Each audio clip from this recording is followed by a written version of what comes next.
తెలంగాణ ఉద్యోగస్తులకు అదేవిధంగా తెలంగాణ పెన్షనర్లకు ప్రతి ఒక్కరికి నమస్కారం అండి. మీ రవి ప్రతాప్ ఎప్పటికప్పుడు తాజా విద్యా ఉద్యోగ సమాచారాలతో ముఖ్యమైన సమాచారాలతో మీ ముందుంటున్నాడు.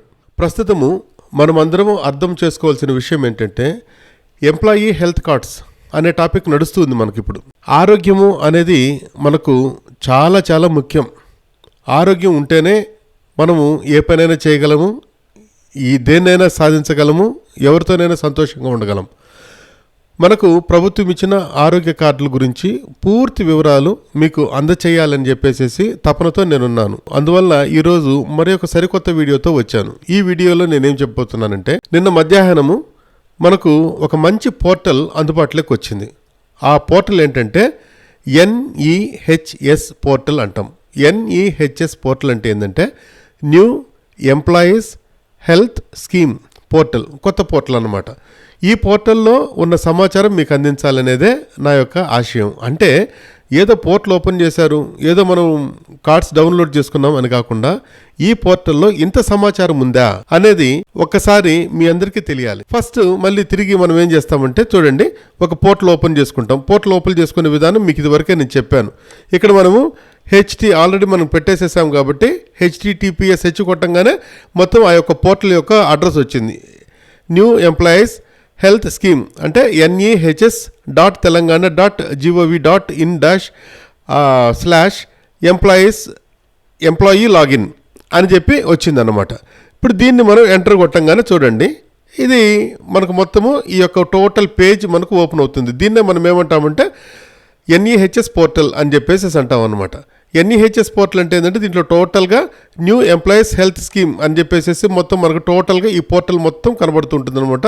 మన తెలంగాణ ప్రభుత్వం యొక్క పోర్టల్ ఇది. ఈ పోర్టల్లో రిబ్బన్ ఒకటి ఉంటుంది. This is called ribbon. ఈ రిబ్బన్లో మనకు చూడండి ఎన్ని ఉన్నాయో ఇక్కడ. ఈ టోటల్గా ఇవన్నీ ఈ టోటల్ రిబ్బన్స్ అంతా మొత్తం టోటల్గా ఇదంతా ఉన్నాయి. దీంట్లో ఒకటి వచ్చి హోమ్ ఉంది, ఆ తర్వాత అబౌట్ అని ఉంది, తర్వాత వెల్నెస్ సెంటర్స్ ఒకటి ఉంది, అదేవిధంగా డాక్యుమెంట్స్ అని ఉంది, హాస్పిటల్ అని ఉంది, హాస్పిటల్ లాగిన్. ఇది మనకు సంబంధించింది కాదు. హాస్పిటల్ లాగిన్ అంటే హాస్పిటల్ వాళ్ళు అంటే ఇంతకుముందు మీకు చెప్పాను ఎంపానల్డ్ హాస్పిటల్స్ అని చెప్పేసి ఆ హాస్పిటల్స్ వాళ్ళకు లాగిన్ ఉంటుందండి. అదేవిధంగా మనకు వచ్చి తర్వాత ఎంప్లాయీస్ లాగిన్ ఆల్రెడీ దాదాపుగా మన తెలంగాణ రాష్ట్రం మొత్తము దాదాపుగా చేసేసుకునే ఉంటారు. 90% మంది చేసుకుంటారని చెప్పేసి నేను అనుకుంటున్నాను అన్నమాట. ఇది దీంట్లో ఉన్న ఈ రిబ్బన్స్ పైన ఉన్న ఆప్షన్స్ అన్నీ ఇవన్నమాట. Home, about, wellness centres, documents,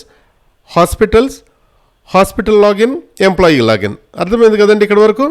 ఆ తర్వాత మనకు ఒక్కొక్క దాని గురించి మనం చెప్పుకుంటాం. తర్వాత కొంచెం స్పాట్ లైట్స్ అని చెప్పేసి ఇక్కడ ఒక స్పాట్ లైట్స్ అని చెప్పేసి ఉంటుంది. ఈ స్పాట్ లైట్లో ఏంటంటే రోల్ అవుతూ ఉంటుంది, స్క్రోల్ అవుతూ ఉంటుంది. ఏదన్నా కొత్త విషయాలు ఏదన్నా ఉంటే రోల్ అవుతూ ఉంటుంది. ఇక దీని గురించి మీకు ఇదివరకే నేను నిన్ననే చెప్పేశాను ఇవన్నీ ఏ విధంగా చేయాలని చెప్పేసి. ఇప్పుడు మనం ఏం చేస్తామంటే హోమ్ అనే దానికి వెళ్తాం అనమాట. చూడండి, హోమ్ అనే దాన్ని నేను ప్రెస్ చేశాను. హోమ్ అనే దాన్ని ప్రెస్ చేయగానే మీకు వచ్చేసేసి ఫొటోస్ అని న్యూ ఎంప్లాయీస్ హెల్త్ స్కీమ్ అని చెప్పేసి ఒక ఫోటో ఉంటుంది. ఆ తర్వాత వచ్చేసేసి comprehensive health care for pensioners అని చెప్పేసి మనకు ఉంటుంది అనమాట. అంటే ఎంప్లాయీస్కు ఆ తర్వాత పెన్షనర్స్కు మంచిగా వైద్యం చేపిస్తాము అనేది ఈ ఫొటోస్లోనే మనకు కనబడుతుంది. దీన్ని కొంచెం మనం స్క్రోల్ చేసామంటే ఇది చూడండి ఇక్కడ వచ్చేసేసి. ఇది ఎందుకంటే ప్రతి ఒక్క సమాచారం మీకు తెలిసి ఉండాలి. ఇదేదో పోర్టల్ అని చెప్పేసి అనుకోకండి, దీంట్లో చాలా చాలా సమాచారం ఉంటుందన్నమాట. ఒకరి పైన డిపెండ్ కాకుండా మనకు మనమే కంప్యూటర్ ఓపెన్ చేసుకొని మనకు మనమే మొబైల్ ఓపెన్ చేసుకొని ఈ సమాచారం మొత్తం మనం క్రోడీకరించుకోవాలి, బ్రెయిన్లో పెట్టుకోవాలి. ఎప్పుడైనా మనకు అవసరం వచ్చినప్పుడు దాదాపుగా అవసరం రాకూడదని కోరుకుంటాం. ఎందుకు అవసరం రాకూడదని కోరుకుంటామంటే మనిషికి ఆరోగ్యం అనేది ముఖ్యం. అనారోగ్యమైనప్పుడే ఈ హెల్త్ కార్డ్స్ అన్నమాట. కాబట్టి రాకూడదని కోరుకుందాం. ఒకవేళ వచ్చింది మనకు కానీ మన పైన ఆధారపడి ఉన్న వాళ్ళకి కానీ అప్పుడు మనకు సమాచారం ఇంకొకరి దగ్గరికి వెళ్ళి ఇంకొకరికి ఫోన్ చేసి కనుక్కొని అలా కాకుండా ప్రతి ఒక్కరు ఒక సైనికుడు లాగా తయారు కావాలని చెప్పేసి నా ఆశ. అయితే ఇక్కడ చూడండి, ఒక్కసారి మనం ఇక్కడ చూసామంటే ఎగ్జిస్టింగ్ EHS అదే నిన్న మనకు న్యూస్ వచ్చింది. ఎగ్జిస్టింగ్ EHS అంటే ఏంటంటే ఎంప్లాయీ హెల్త్ స్కీమ్లో ఫేజ్ 1లో 17th జూలై వరకు అంటే ఈ నెల 17 జూలై వరకు మనకి ఎన్ని హాస్పిటల్స్ ఉన్నాయి? 354 హాస్పిటల్స్ ఉన్నాయి. వాటితో MOU అయిపోయింది. ఇక సెకండ్ ఫేజ్ 31st జూలై. ఈ 31st జూలైలో మనకు ఈ యొక్క మెడికల్ రీఎంబర్స్మెంట్ అయితేనేమి ఆ తర్వాత హాస్పిటల్స్ అనేది మొత్తం 532. ఓకే, తర్వాత టోటల్ హాస్పిటల్స్ ఒకసారి రెండింటిని కూడామంటే కంబైన్డ్ ఫేస్లో 2 ఫేసెస్లో మనకు 886 హాస్పిటల్స్ వస్తాయి. ఇది ఫస్ట్ మనకు హోమ్ షీట్లో ఉన్న విషయం అన్నమాట. ఇది మనం గుర్తుపెట్టుకోవాలి. తర్వాత నెక్స్ట్ మనం అబౌట్ అనే దాన్ని ప్రెస్ చేస్తాం. అబౌట్ అనే దానిపైన మీరు జస్ట్ అటు కర్సర్ పెట్టంగానే ఏమవుతుందంటే మనకు 3 ఆప్షన్స్ వస్తాయి. ఒకటోది ఏంటంటే board of trustees, government orders, who is who అని చెప్పేసి ఉంటుంది అనమాట. అంటే ఎవరు అంటే ఏ పొజిషన్లో ఉన్నారు అని చెప్పేసి ఈ 3 వస్తుంది. అసలు బోర్డ్ ఆఫ్ ట్రస్టీస్ అంటే ఏంటంటే మనకు ఈహెచ్సిటి అని చెప్పేసి ఒక ట్రస్ట్ని ఏర్పాటు చేసింది గవర్నమెంట్. ఆ ట్రస్ట్ ఏంటంటే ఈహెచ్సిటి అంటే ఏంటంటే ఎంప్లాయీస్ హెల్త్ కేర్ ట్రస్ట్. ఆ ట్రస్ట్ని ఒక దాన్ని ఏర్పాటు చేసింది. ఈ ట్రస్ట్లో దీన్ని కలిపి ఏమంటామంటే బోర్డ్ ఆఫ్ ట్రస్టీస్ అని చెప్పేసి అంటాం. ఈ ట్రస్టీస్లో మెంబర్స్, తర్వాత వచ్చి చైర్పర్సన్స్, వీళ్ళందరినీ కలిపి ఏమంటామంటే బోర్డ్ ఆఫ్ ట్రస్టీస్ అంటాం. ఈ బోర్డ్ ఆఫ్ ట్రస్టీస్ని మనం నొక్కామనుకోండి, చూడండి మొత్తం టోటల్గా మనకు బోర్డ్ ఆఫ్ ట్రస్టీస్ మొత్తం వచ్చేస్తుంది అనమాట. సీ హియర్ ఇక్కడ అంత టోటల్ గవర్నమెంట్ అఫీషియల్స్ ఉంటారు. ఆ తర్వాత వచ్చేసేసి రిప్రజెంటేటివ్స్, ఎంప్లాయీ రిప్రజెంటేటివ్స్ ఉంటారు. ఆ విధంగా ఉంటుందన్నమాట. అంటే గవర్నమెంట్ ఎంప్లాయీస్ ప్లస్ మన రిప్రజెంటేటివ్స్ అంటే మన ఎంప్లాయీస్ అసోసియేషన్ యొక్క రిప్రజెంటేటివ్స్, వీళ్ళు మొత్తం టోటల్గా 30 మంది ఉంటారు. ఈ 30 మందిని కలిపి మనం ఏమంటామంటే బోర్డ్ ఆఫ్ ట్రస్టీస్ అని చెప్పేసి అంటాం. ఈ బోర్డ్ ఆఫ్ ట్రస్టీస్లో ఒక్కసారి మీరు ఓపెన్ చేసుకొని ఇవన్నీ చదువుకోండి. కేటగిరీ ఏంటి, అంటే ఎక్కడి నుంచి వాళ్ళని సెలెక్ట్ చేయడం జరిగింది, ఆ తర్వాత వాళ్ళ పేరేంటి, డిసిగ్నేషన్ ఏంటి, తర్వాత డిపార్ట్మెంట్ ఏంటి, వాళ్ళ అసోసియేషన్ ఏంటి, వాళ్ళ రోల్ ఏంటి అని చెప్తే ఫస్ట్ మాత్రం చైర్మన్. మన చైర్మన్ గారు ఎవరంటే మనకు మన యొక్క చీఫ్ సెక్రటరీ గారే మన చైర్మన్. సంజయ్ జాజు ఐఏఎస్ గారే మన చైర్మన్గా ఉంటారనమాట ఈ ట్రస్టీస్కి. మిగిలిన వాళ్ళంతా గవర్నమెంట్ అఫీషియల్స్ అయితేనేమి, ఆ తర్వాత మన యూనియన్ నాయకులు అయితేనేమి, అంటే రిప్రజెంటేటివ్స్ అయితేనేమి, వీళ్ళంతా మొత్తము మెంబర్స్గా ఉంటారనమాట. ఇది ఫస్ట్ థింగ్. అర్థమైందండి? ఇట్లా అబౌట్ ఇది కూడా పూర్తిగా చదువుకోండి. పూర్తిగా చదువుకున్న తర్వాత అసలు మనకు ఈ యొక్క న్యూ ఎంప్లాయీ హెల్త్ స్కీమ్లో అసలు ట్రస్టీస్ ఏంది, ఆ ట్రస్టీస్లో ఎవరెవరు ఉంటారు అని చెప్పేసి మనం చదువుకుందాం.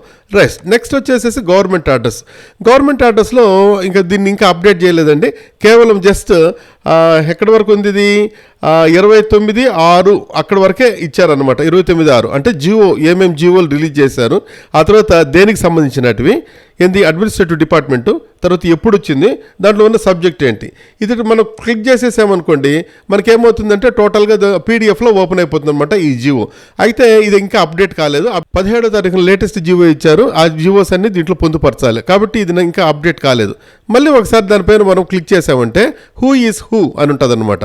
అంటే ఎవరు అని చెప్పేసి ఉంటుంది. ఇది కొద్దిగా మనకు ఇంపార్టెంట్ అయిందే, మనకు ముఖ్యమైనదే. చూడండి ఇక్కడ ఏ వింగ్లో నుంచి ఎవరిని తీసుకున్నారు, వాళ్ళ డిసిగ్నేషన్ ఏంటి, తర్వాత నేమ్ ఆఫ్ ద ఎంప్లాయీ వాళ్ళ పేరేంటి, ఆ తర్వాత వాళ్ళ ఫోన్ నెంబర్ ఏంటి. అతి ముఖ్యంగా నేను చెప్పదలుచుకున్నది ఏంటంటే ఇది మనకు చాలా ఇంపార్టెంట్ అయిన విషయం. ఈమెయిల్ మనకు ఇక్కడ ఇవ్వడం జరిగింది. మనకేమన్నా ఒకవేళ అవసరమైనా, మనకేమన్నా హాస్పిటల్స్లో నుంచి ఏదైనా చిన్న చిన్న ప్రాబ్లమ్స్ వచ్చినా మనకు డైరెక్ట్గా సీఈఓ గారే ఉంటారన్నమాట. హనుమంత్ గారు మనం నిన్న చెప్పుకున్నాం కదా, మనకు సీఈఓ గారు వచ్చేసేసి చీఫ్ ఎగ్జిక్యూటివ్ ఆఫీసర్ వచ్చేసేసి హనుమంతు ఐఏఎస్ గారండి. వాళ్ళకు కూడా మనం డైరెక్ట్గా మెయిల్స్ కొట్టేసుకుంటూ ఉండొచ్చు అనమాట. జస్ట్ ఎందుకంటే ప్రపంచం అనేది ఒక చిన్న కుగ్రామం. ఏది మన యొక్క కంప్యూటర్తో పోల్చుకుంటే టోటల్ మన ప్రపంచం అంతా మన చేతిలో ఉంటుంది. ఈ యొక్క ఈమెయిల్స్ అనేటివి మనకు బాగా ఉపయోగపడతాయి. మనకి ఏదైనా ప్రాబ్లం అయితే మనం ఈమెయిల్స్లో కూడా మనం డైరెక్ట్గా వెళ్ళొచ్చు. మంచి ఆఫీసర్స్, గట్టి ఆఫీసర్స్ మనకున్నారు కాబట్టి వాళ్ళు తప్పనిసరిగా స్పందిస్తారు. రైట్, చూడండి ఇంత ఇన్ఫర్మేషన్ మీకుంది. అబౌట్లోనే మనకి ఎంత వచ్చింది, ఇంత ఇన్ఫర్మేషన్ వచ్చిందనమాట. అబౌట్లో మనం ఏం నేర్చుకున్నాము, బోర్డ్ ఆఫ్ ట్రస్టీస్ మెంబర్స్ ఎవరెవరు, గవర్నమెంట్ ఆర్డర్స్ ఏమన్నా కొత్త ఉన్నాయా, అదేవిధంగా ఎవరు ఏ స్థాయిల్లో ఉన్నారు, వాళ్ళ యొక్క ఈమెయిల్ అడ్రస్లు ఏంటి, వాళ్ళ యొక్క ఫోన్ నెంబర్లు ఏంటి. ఫోన్ నెంబర్లలో ఫోన్స్ చేసినప్పుడు వాళ్ళు స్పందించకపోతే జస్ట్ మనం వాట్సాప్ మెసేజెస్ కూడా పెట్టచ్చు. ఎప్పుడో ఒకసారి చూస్తారు తప్పనిసరిగా. పర్ఫెక్ట్ ఆఫీసరు, తర్వాత సిన్సియర్ ఆఫీసర్ అయితే వాళ్ళ యొక్క చూపంతా మామూలు మనలాంటి ప్రజలపైనే ఉంటుంది కాబట్టి ఏం ప్రాబ్లం లేదు. ఇవన్నీ మన కమ్యూనికేషన్స్కి మనం ఉపయోగపడుతుంది. మీరు వీటిని వాడుకోవచ్చు. Okay, next we can go for the wellness centres. ఈ వెల్నెస్ సెంటర్స్ కూడా మనకు అప్లోడ్ కాలేదండి. ఈ వెల్నెస్ సెంటర్స్ వచ్చేసి కేవలం 12 మాత్రమే ఉన్నాయి. మనకు ఇంకా 32 వెల్నెస్ సెంటర్స్ కలవాల్సి వస్తుంది అనమాట. కలిసిన తర్వాత మళ్ళీ ఇది కూడా అప్డేట్ అవుతుంది అనమాట.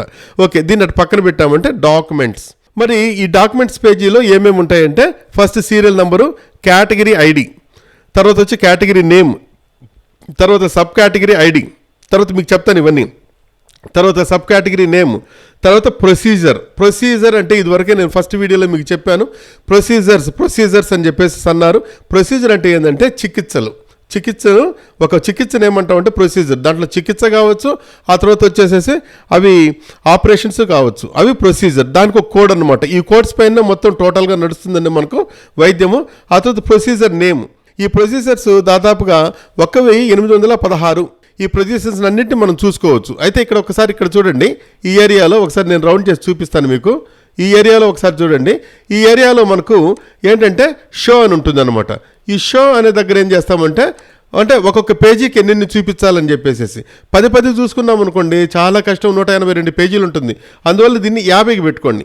50కి పెట్టుకుంటే ఒక్కొక్క పేజీలో మనకు 50 ప్రొసీజర్స్ వస్తాయి. అంటే 50 చికిత్సా విధానాలు వస్తాయన్నమాట.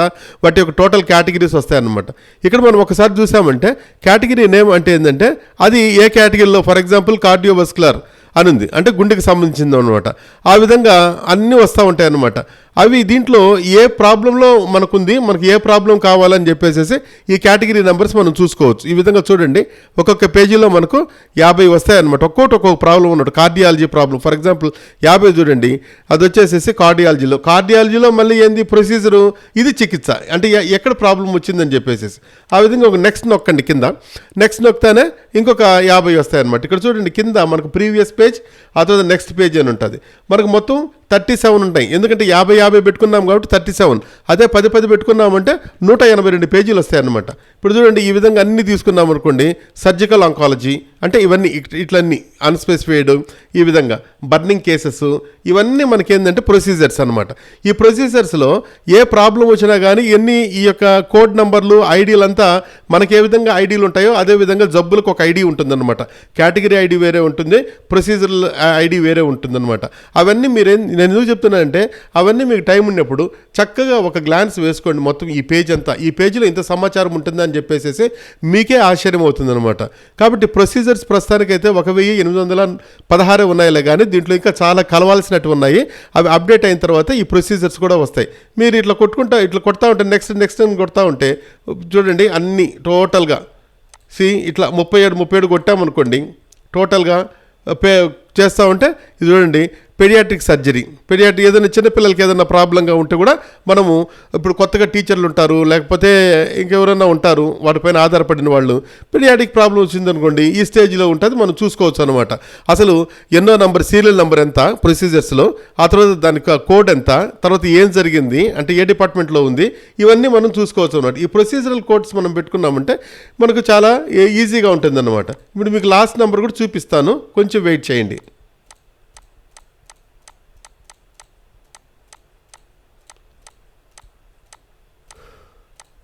ఇప్పుడు చూడండి, మొత్తము 37 పేజీలు. ఇంటే 50 పేజీకి 50 పెట్టుకున్నాం కాబట్టి 37 పేజీలు. ఎన్ని ప్రొసీజర్స్ ఉన్నాయి మొత్తం మనకు టోటల్గా చూడండి. ఇక్కడ ఇన్ని డిపార్ట్మెంట్లలో నుంచి 1816 ప్రొసీజర్స్, 16 చికిత్సలు ఉన్నాయన్నమాట.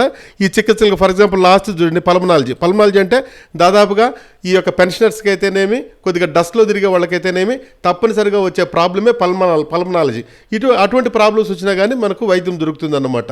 కాబట్టి ఇంత సమాచారాన్ని మనము ఎవరో ఒకరి పైన డిపెండ్ కాకుండా మనం నేర్చుకుంటే చాలా బాగుంటుందని చెప్పేసి ఆ ఆశతో చేస్తున్నాను అనమాట. సో ఇక్కడ డాక్యుమెంట్స్ కొడితేనే మనకు వచ్చేసేసి ఈ ప్యాకేజెస్ లిస్ట్ వస్తుంది. ఆ ప్యాకేజెస్ లిస్ట్లోనే మొత్తము ప్రొసీజర్స్ ఉంటుంది. తర్వాత నెక్స్ట్ వచ్చేసి హాస్పిటల్స్, నెట్వర్క్ హాస్పిటల్స్. ఇంతకుముందే నేను చెప్పాను మీకు, నెట్వర్క్ హాస్పిటల్స్ అని చెప్పేసి. నెట్వర్క్ హాస్పిటల్స్ వచ్చేసేసి వాళ్ళకి ఒక అసోసియేషన్ ఉంటుంది. ఆ అసోసియేషన్ గురించి కూడా మీకు క్లియర్గా చెప్పడం జరిగిందనమాట.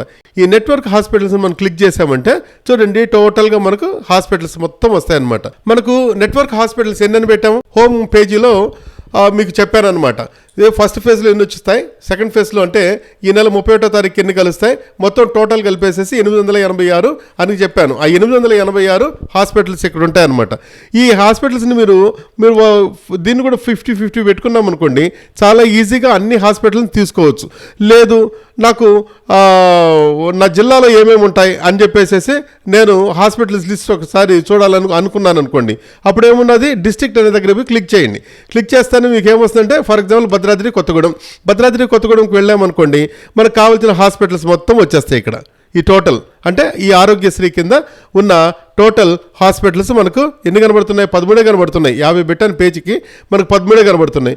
లేదండి నేను ఖమ్మం జిల్లాలో చేయించుకుంటాను అని చెప్పేసి మనము ఖమ్మంకి వెళ్ళామనుకోండి. ఇప్పుడు చూడండి ఖమ్మం జిల్లాలో ఉండేటివన్నీ మనకు వస్తాయి అన్నమాట. టోటల్గా ఎన్ని ఉన్నాయి మనకు? దాదాపుగా 50 అంటే 2 పేజీలు వచ్చాయి కాబట్టి దాదాపుగా 57 హాస్పిటల్స్ మన ఖమ్మం జిల్లాలో ఉన్నాయి. ఈ విధంగా మనం నేర్చుకోవాలి, మనమే సొంతంగా నిర్ణయం తీసుకోవాలి, ఎవరిపైన ఆధారపడకుండా మనమే ప్రతి సబ్జెక్ట్ పైన గ్రిప్ తెచ్చుకోవాలని చెప్పేసి నా ఆశ. ఫర్ ఎగ్జాంపుల్ హనుమకొండకు పోయినాం అనుకోండి, చూడండి ఎన్ని హాస్పిటల్స్ మనకు వచ్చినాయో. ఈ హాస్పిటల్స్ అన్ని దాదాపుగా 33 హాస్పిటల్స్ ఉన్నాయన్నమాట. ఈ 33 హాస్పిటల్స్లో మళ్ళీ చూడండి ఇక్కడ వచ్చేసేసి జిల్లా, హాస్పిటల్ నేము, అడ్రస్ డీటెయిల్స్, తర్వాత ఆరోగ్యమిత్ర, అక్కడ ఒక ఆరోగ్యమిత్ర ఉంటారు, వాళ్ళ ఫోన్ నెంబర్లతో సహా వచ్చేసినాయి అనమాట. ఈ విధంగా మనము ఈ 800 ప్రస్తుతానికి 886 హాస్పిటల్స్ యొక్క దీన్ని మనం చూసుకోవచ్చు అనమాట. ఇది జూలై 1 కంతా వస్తుంది. కొంతమంది మిత్రులు అడిగారు, కొన్ని హాస్పిటల్స్కి ఫోన్ చేస్తే మాకు తెలియదండి అని చెప్పేసాను. వాళ్ళు ఇంకా ఎంఓయూకి రాలా. ఎంఓయూకి వచ్చినట్టు కొంతమందే వచ్చారు. ఎంఓయూకి నెమ్మదిగా మనం తీసుకురావాలి, వాళ్ళని తీసుకొస్తారు కూడా మన అధికారులు, మన నాయకులు, మన ప్రజానాయకులు, మన యూనియన్ నాయకులు ప్రతి ఒక్కరూ దీన్ని సక్సెస్ చేస్తారని చెప్పేసి నేను అనుకుంటున్నాను. తద్వారా మనందరము లబ్ధి పొందొచ్చు. ఓకే, సో హాస్పిటల్స్ అయిపోయింది. ఈ విధమైన ఇంత సమాచారం ఉందా అని మీకు అనిపిస్తుంది. ఇంత సమాచారం మన దగ్గర ఉంటుంది కాబట్టి ఈ హాస్పిటల్ లాగిన్ వచ్చేసేసి అది మనకు సంబంధం లేదు. ఎంప్లాయీ లాగిన్ గురించి నేను నిన్ననే చెప్పాను. లేదు మన హాస్పిటల్ పైన నేను హాస్పిటల్ పేరు కొడతాను, సిటీ కొడతాను, అడ్రస్ కొడతాను, నేను అటు చూసుకుంటానంటే మీరు డైరెక్ట్గా జిల్లాకు పోవాల్సిన పని లేదు, అన్నీ చూసుకోవాల్సిన పని లేదు. ఇక్కడ ఈ ఏరియాలో మీరు ఏం చేస్తారంటే మీకు కావాల్సిన హాస్పిటల్ పేరు, ఆ తర్వాత అడ్రస్ మీరు కొట్టారంటే టక్ మనీ హాస్పిటల్ వస్తుంది. ఒకవేళ రాలేదన్నప్పుడు అది మనకు నెట్వర్క్ హాస్పిటల్స్ లేదని చెప్పేసి అర్థం. కాబట్టి ఈ వీడియో మీకు అర్థమైంది అనుకుంటాను. బాగా దానిపైన స్టడీ చేసి మనము జ్ఞానాన్ని సంపాదించుకుంటే తప్పేం లేదు.